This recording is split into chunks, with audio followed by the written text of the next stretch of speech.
यकम नवंबर 1922 को मिस्र में खुदाई का काम शुरू किया गया। ठीक 4 दिन के बाद 4 नवंबर को एक मजदूर को खुदाई के दौरान एक सीढ़ी मिली। मजीद खुदाई पर एक छुपे हुए मकबरे का दरवाजा दरियाफ्त हुआ, जिसे चूने के पत्थरों से बंद किया गया था। इस दरवाजे पर तूतनखमून का नाम लिखा था, जिससे वाज़ेह था कि ये उसी फिरौन का मकबरा है। इस दरवाजे को खोला गया तो आगे एक और दरवाजा था। आसारे कदीमा के माहिर कोटर ने इसमें छोटा सा सुराख किया और अंदर मोमबत्ती की रोशनी से झांका। आगे हैरत का एक जहान आबाद था। ये अब तक की सबसे बड़ी दरियाफ्त बनने वाली थी। अंदर झांकने पर कोटर को सुनहरी फर्नीचर और एक मुजस्मा नजर आया। सिर्फ उस एक कमरे में इतना ज्यादा सामान मौजूद था और इतने सामान की माहिरीन ने तवक्को नहीं की थी। कुछ ऐसी चीजें थी जो पिछली दरियाफ्तों से मिलती जुलती थी। कमरे में जो मुजस्मा था उसके आगे मजीद 2 दरवाजे निकले। इनमें से एक का दरवाजा खुला हुआ था, जबकि दूसरे का दरवाजा बंद था। खुले हुए कमरे में मौजूद तमाम चीजों पर किंग तूत का नाम लिखा हुआ था, जिससे वाज़ेह हो गया कि ये तूतनखामून का असल मकबरा है। किंग तूत कदीम मिस्र के 18वीं शाही खानदान का फिरौन था। ये 9 साल की उम्र में बादशाह बना और 19 साल की उम्र में इसका इंतकाल हो गया।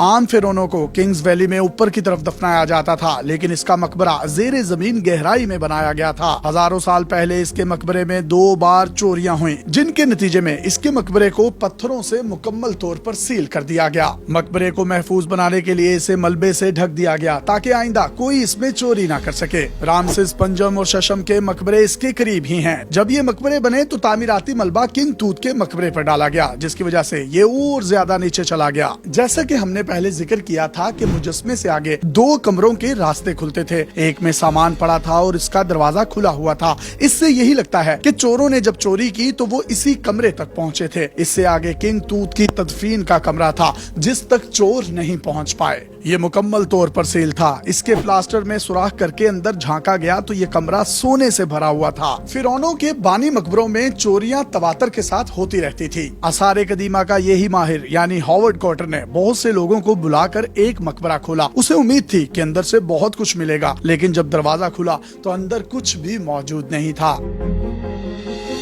चोर सब कुछ साफ कर चुके थे, लेकिन किंग तूत का मकबरा नजरों से ओझल होने की वजह से चोरियों से बचा रहा और यहाँ से बहुत सी कदीम चीजें मिली। इस मकबरे से मजमूई तौर पर 5400 नवादरात दरियाफ्त हुए, जिनसे कदीम मिस्र के बादशाहों की जिंदगी और मिस्री तहजीब को समझने में साइंसदानों को अजीबो गरीब दरियाफ्त मिली हैं।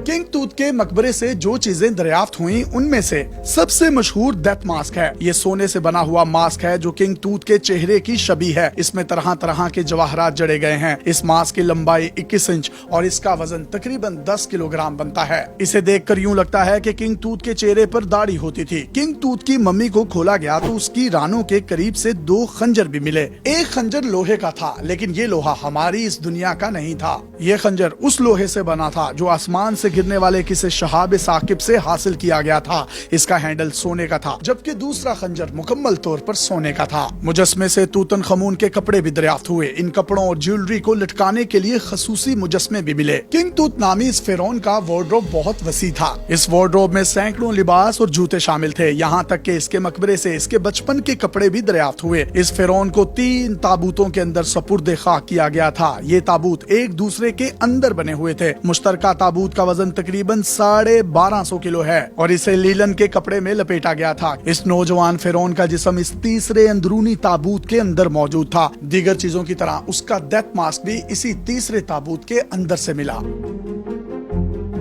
कदीम मिस्र के कई फिरौन ऐसे थे जिन्हें मरने के बाद पूजा जाता था, जबकि बाज ऐसे भी थे जिनको उनकी जिंदगी में ही उनको देवता का दर्जा हासिल हो जाता था। किंग तूत भी उन्हीं दूसरी किस्म के फिरौनों में शामिल था। इसके मकबरे से 2 तख्त भी दरियाफ्त हुए, जिनमें से एक की शेप ऐसी है जैसे किसी बड़े रूहानी पेशवा की कुर्सी होती है। माहिरीन समझते हैं कि जब वो मजहबी जिम्मेदार के तौर पर नमूदार होता था तो वो इसी तख्त पर बैठा होता था। वो तख्त आबनूस की लकड़ी से बनाया गया था। दूसरे तख्त को सुनहरा तख्त भी कहा जाता जाता था। इस पर तूतन खामून और उसकी बीवी की तस्वीर भी लगी हुई थी। ये तस्वीरें इस अंदाज में बनाई गई थी कि जो इतनी खूबसूरत थी और देखने वालों को ये तासुर मिलता है कि शायद वो अपनी बीवी को खुशबू लगा रहा था। इसके साथ साथ मिस्र के ये तमाम फिरौन और लोग इस बात पर एतकाद रखते थे कि असल जिंदगी मौत के बाद शुरू होती है, जिसकी वजह से वो अपने साथ जरूरियात जिंदगी की तमाम तर चीजें दफना लिया करते थे। और वो रूलिंग एलीट जो उन लोगों पर रूल करती थी वो अपने साथ सोना, चांदी, कीमती पत्थर, हीरे, जवाहरात समेत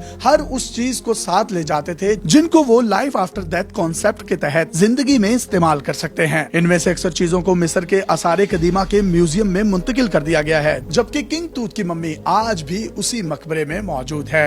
अपने मेजबान यासिर शामी को पाकिस्तान के सबसे बड़े digital media network daily Pakistan से इजाजत दीजिए और देखते रहिए डेली पाकिस्तान। अल्लाह हाफिज।